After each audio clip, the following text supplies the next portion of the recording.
Jamal Adams.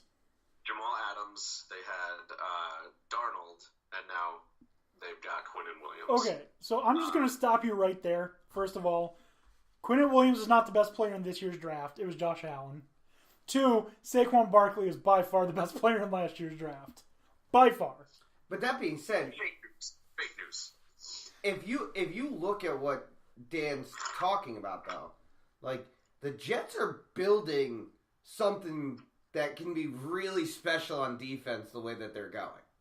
Like they're going out of their way to really make something special on defense, and then they're going about getting pieces for Darnold to be able to operate. They have Le'Veon Bell. They didn't have Le'Veon Bell last year, though. It doesn't matter. They have him now. I don't give a shit who had what last year. What matters is what they have now. The Browns didn't have Odell Beckham, but now they have Jarvis Landry and Odell. That's not fair. But I think you're going to see a significant drop in the productivity of one of those two. Significant. Yeah, probably. But it's still going to be hell for defenses to stop. Yeah, because they still got Njoku and Antonio Callaway. Yeah, and then behind that you've got Nick Chubb. You have Duke Johnson who can catch the ball out of the backfield. Oh, and that's right. Kareem Hunt's going to be suspended, but he's coming back. Crazy. That offense is not... No, that's not okay. The Browns don't suck anymore. Straight up spooky. Yeah, I agree. Jets defense is looking pretty spooky. We do need a really good corner in my opinion, but that's at this point it seems like they've filled up every other need. You know, our linebacking core looks great.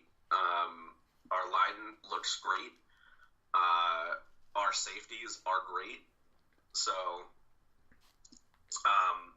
back to the rest of the draft. They got Jachai Polite out of Florida. I really like that pick. He's very talented. His tape is fantastic.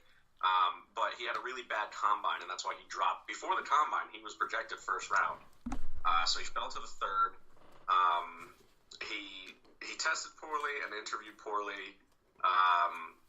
I think that's what it was, more so the interview than the combine. He was accusing teams of bashing him, which you're supposed to show some mental fortitude.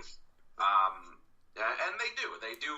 They mess with you. We've all heard what they say. They'll do personal attacks just to see how you react. Seriously, one person supposedly was asked, if a guy offers you $2 million to suck his dick, would you do it? What kind of question is that? Why are you asking these questions? One that the NFL can get away with asking, apparently. And yes, I would do it.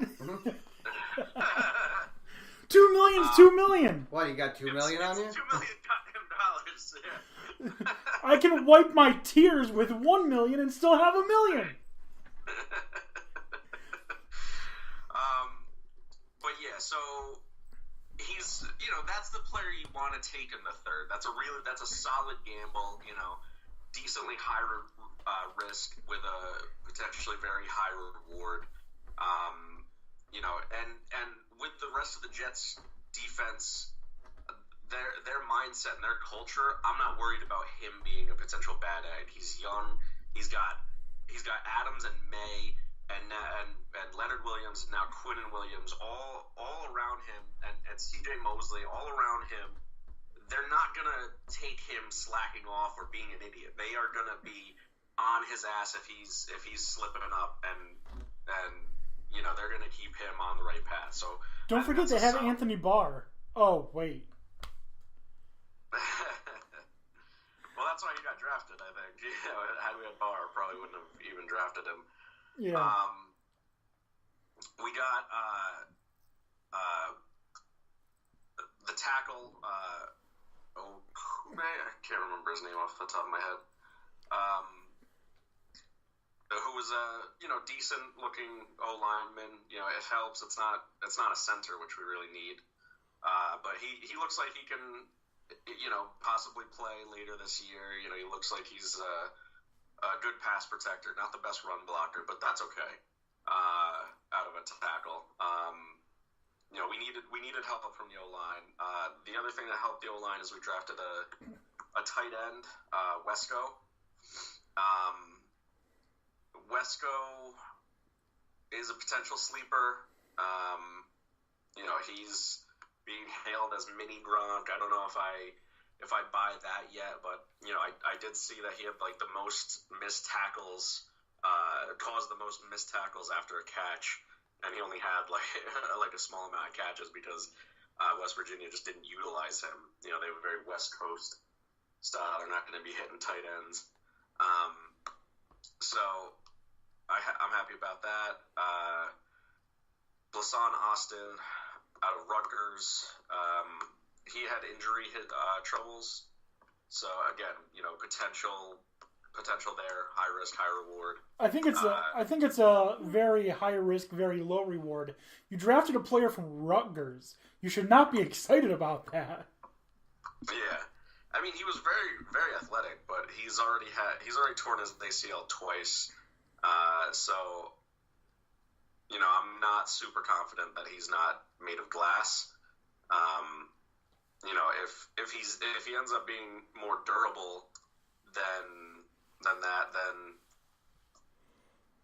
could be decent. Could have made Rutgers a better team had he stayed healthy, and not as much of a, and they might not have been as much of a joke. And then we got one more linebacker who had whose name I'm forgetting. Blake Cashman. Yes, he is awesome. He's a steal where we got him.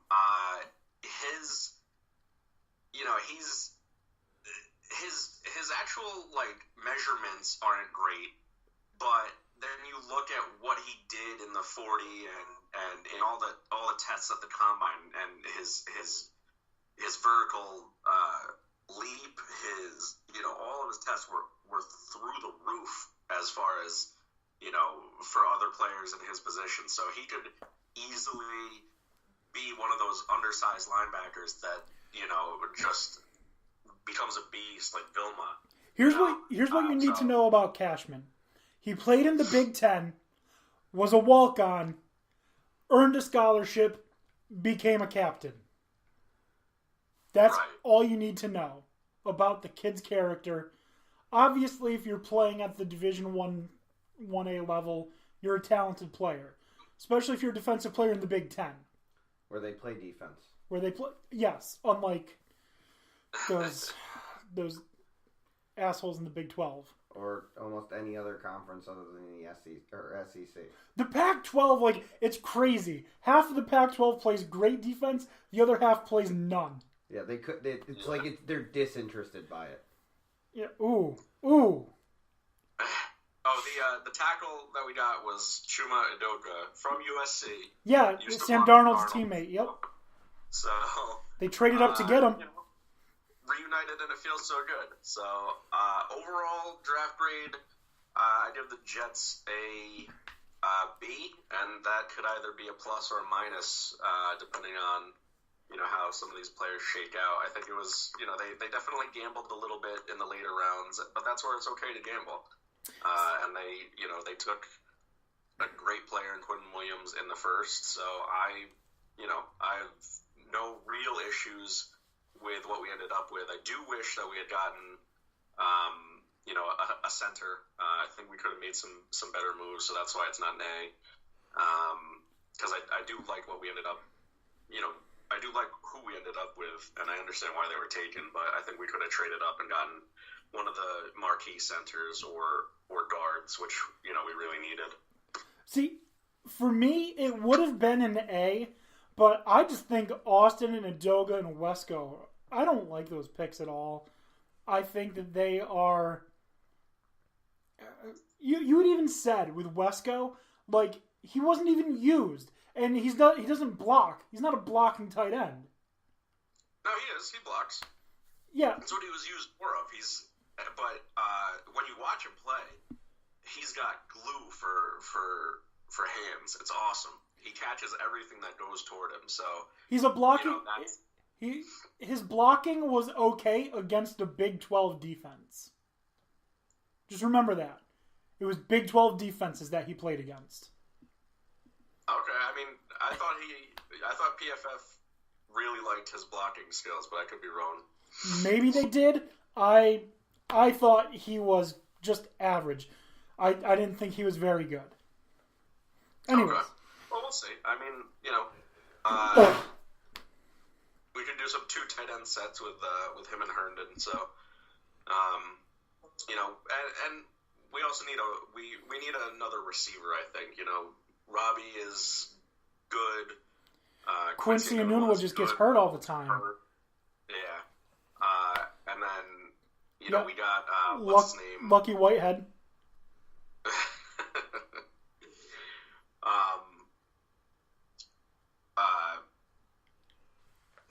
Who do we get this offseason? Was it Crowder? I don't know. Doesn't matter. Not really anyone to write home about. So I think we need, you know, that's where the Jets need to look next. They need to look hard at all the undrafted free agents for, you know, for O-line, wide receiver, and cornerback. Okay. So, first round in A, the entire draft, you're giving them a B. Yeah. Okay. Dan Beebe. Yeah. What you got for the Bills for the 2019 NFL Draft? Well, first, Ed Oliver, first round pick. How do you grade that? And then going forward with the rest. I like the first round pick. They are addressing defense. Overall, I guess B, maybe C. I mean, they did take another running back, Devin Singletary. So I'm kind of curious to see how that pans out for him. He's good. Yeah. I mean, he was underutilized in a very pass-happy Lane Kiffin. And he led Division I FBS, right? Yeah, and he still just absolutely dominated. Yeah. Again, weak competition, but he dominated. Yeah. I'd say probably overall those are my top 2 picks I like the most, Oliver and Singletary. The tight end picks, I mean, flip a coin, and Knox and Sweeney. Yeah, really, I mean, just kind of wait and see how it all pans out for him, because, you know, as far as wide receiving core.